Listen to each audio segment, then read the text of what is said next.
Hi everybody, Jean here with Rebel Yell Rising, and I want to say thank you all for joining me. So I want to get started right away. I'm trying to keep these videos as short and straight to the point as I can. So before I get started with the cards, I want to get to the message.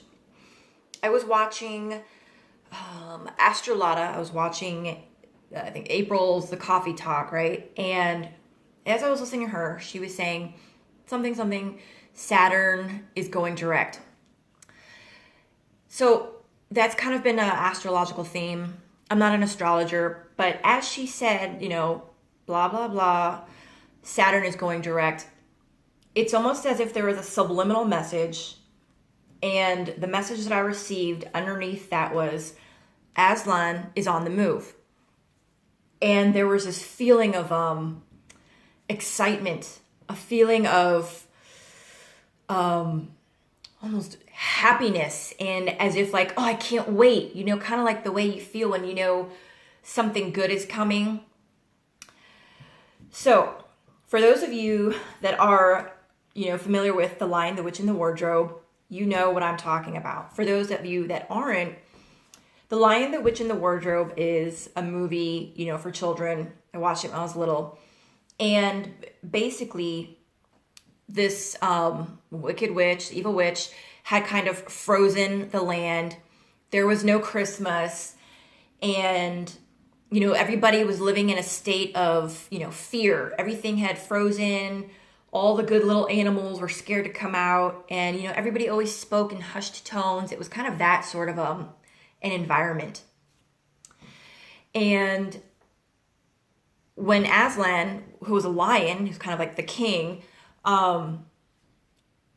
was moving in, the snow was like starting to melt, right? There was goodness coming. The animals would speak to each other in hushed tones and sort of whispers like, Aslan is on the move, right? Because he was going to come and kind of battle the witch and overthrow her reign and bring back spring and Christmas. So it was this sort of like awe, a reverence, an excitement, knowing that there was an end to the winter, that good things were coming.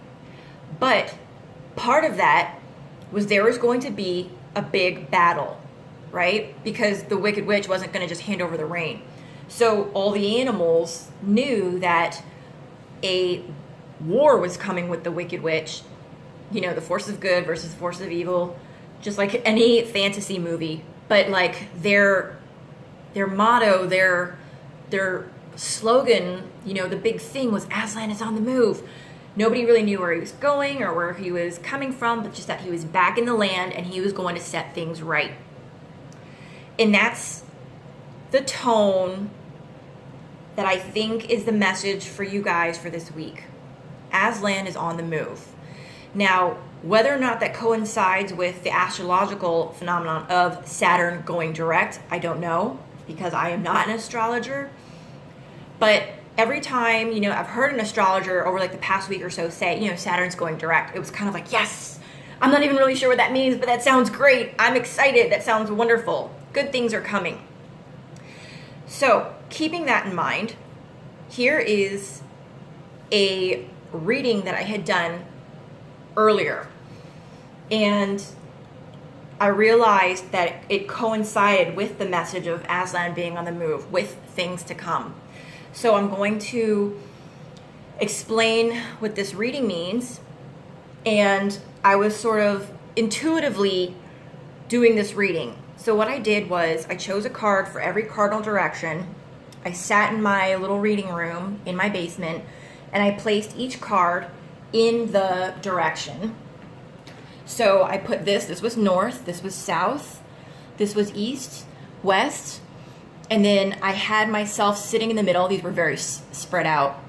I sat in the middle, of course downstairs, with this card, some incense, some crystals, and I was meditating, and then I flipped the cards over. So what I want to share with you guys is that perspective, let me see if I can pull this up for you guys. Perspective came up for the North. And after a lot of meditating, so what came through to me was that the North is associated with the cold, the northern wind, the tundra, the frozen, the snow, the ice. And there was an image of like snow, right? And a feeling that all is dead, that there is no life, that is unbearable. But what this card is saying, change your perspective.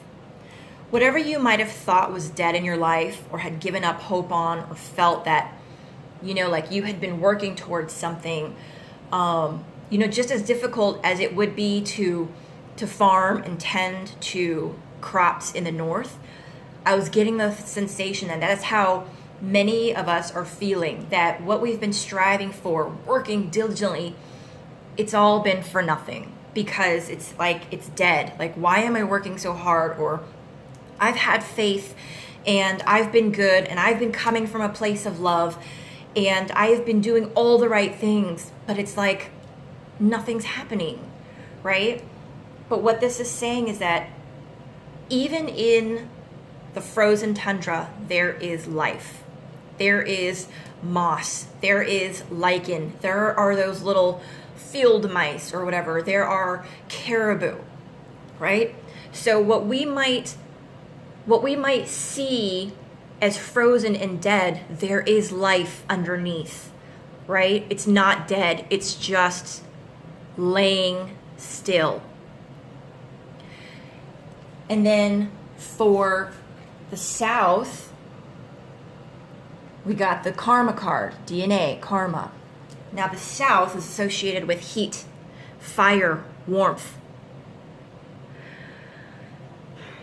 Obviously, the heat and the fire and the warmth is what is needed to melt the snow, right? So, yes, even in the spring, the North is still cold. Canada and Russia, right? Those areas are still cold, but there's enough melt, there's enough heat and enough warmth to see more of that life that had only been hidden or lying during the winter. And it's as if we are coming out of the winter, a season of our lives, right? There is heat. There is warmth to bring to life that which you have been working on, that which you have been waiting for. But it's going to take a shift from you. So, we each in our DNA carry DNA from our way, way, way, way, way back ancestors, right? And metaphorically, spiritually, scientifically, we carry part of them with us today. Even in 2017, right? We have those genes. Their stories, their choices, their rights, their wrongs, we carry those with us today. What this is asking you is to break away from the genetic pattern, break away from your ancestral karma, to bring the heat and the warmth to whatever it is that is lying frozen that you have been struggling and waiting for, is going to require a shift, a conscious shift in how you think or in an action that you take. Maybe you had given up hope. For some reason, it's like I'm getting an image of a grandmother. There's a grandmother, an elderly lady, I'm not sure, had given up hope on something. So if this resonates with any of you guys, I'm not sure if it's like hope. Giving up hope. Give me a second. I don't know. I was just giving an image of a grandmother. Okay, so what this is going to take, is a change in the way you think or the way you do things. Maybe you've been feeling like, okay, well, I can't do anything else, or I need a sign to show me which direction to take. What this is saying is that you are going to have to make that conscious effort to do something different. If it's possible, like look at the patterns between you and your mother, your grandmother, your great-grandmother, or, you and your father, your grandfather, your great-grandfather. Look at those patterns, because yes, history repeats itself. It's because we have that ancestral karma. And this is saying that part of the only way whatever you've been hoping for, the only way there's gonna be a move forward is for you to shift in the way that you are doing things. So change your perspective and think, what are you doing that is the same that your mother has done, that is the same that your grandmother has done? Shift. And that's what this card is saying. From the east, right, we have the rising sun. New beginnings, new chapters, new stories.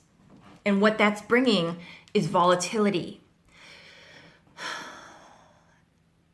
Just before dawn, it's always the darkest, right? You hear that a lot. And again, when you are at that point where you're about to give up hope, that's when you have to hold on even tighter to that hope. That's when you have to cling tighter to the faith, right? That the sun is going to rise, and the sun is rising. A new chapter has started. A new day has come. But with that is going to bring volatility, because any new story, any new shift, it's just like a volcano, right? If you're standing there like on the volcano or on the land land starts to tremble, it starts to shake, and then it starts to spew ash, and then the lava, right? But it's always volatility. But what happens is that lava runs down, and then, well, if it's on an island, then it comes to the edge of the land and it hits that sea, and what? More land is created. It's a beautiful process, right? More land is created. Everything that is in its path is destroyed, and it is done. It is taken away, the old. It's taking the old away, clearing it to give the opportunity for something new to grow. But it's not easy. It comes with volatility. The West, right? The end. The chapter ends. The sun sets. There's that peace, the relaxation that comes with the end of a day, the end of a day of hard work, the end of a chapter, the end of a book, right? Synergy. It's all going to come together. It's taking the many puzzle pieces that alone are just pieces, right? And then at the end, it's gonna come together and it's gonna be a beautiful picture. Just like, a bee on its own is just a bee. A flower on its own is just a flower. But when you have synergy between the bee and the bee pollinates the flower gives food to the bee. It's a cycle, right? And it's just that each on its own, it's not really a whole picture. But when you put them together, it's a process, and they come together and form something even better than what they are on their own. And that's the message, is that when you are able to change your perspective and realize that what you need or want or desire is not dead, but that it's only going to take a shift from you, you're going to do it. You are going to have that confidence. You're going to have that courage. You're going to break away from any patterns, and it's going to start to thaw out what you thought had been frozen. But with that, it's going to be a little bit volatile. It's going to be a little shaky because you're going to be treading on new ground. But in the end, it's all going to come together beautifully. It's going to be even better than what you've had before. And with that, I'm already at 14 minutes. Oh, I'm sorry. I almost missed this. So the vows card in the middle. So I was meditating and thinking, how can we get this process going? What do we need to do? Vows. Release yourself from any vows, any oaths, any promises that you have made in this lifetime or the past, because it is keeping you from moving forward unconsciously, subconsciously. You might not even be aware of it, or maybe you are. Example, maybe you were, brash in your 20s and you got married, right? You took an oath, a vow to, be together forever. Okay, well, maybe that didn't work out and, you're in your 40s or 50s or 60s now, but you are subconsciously, you still have that vow, and maybe you've been having problems in your love life, right? After this video, take some time, and just, pray to God, pray to heaven, pray to the universe, pray to your higher self, meditate, whatever it is, take some quiet time and release yourself. Just think, I release myself from any vows, any oaths, any promises from this lifetime or any past lifetimes that are no longer for my highest good. And when you start to release yourself from those, you are going to give yourself the ability, I think, to start moving forward. Okay? And with that, I hope this video wasn't too long. I hope it was informative. I hope you guys got what you needed and that it resonated for some of you out there. I hope you guys have a beautiful week, and keep in mind that even though this is a weekly reading, a weekly message, this is much bigger than a week's worth of activity or action, right? This is something that is much, much bigger. But this is just what you guys need to keep in mind to get the ball rolling this week. All right, have a wonderful day. Bye.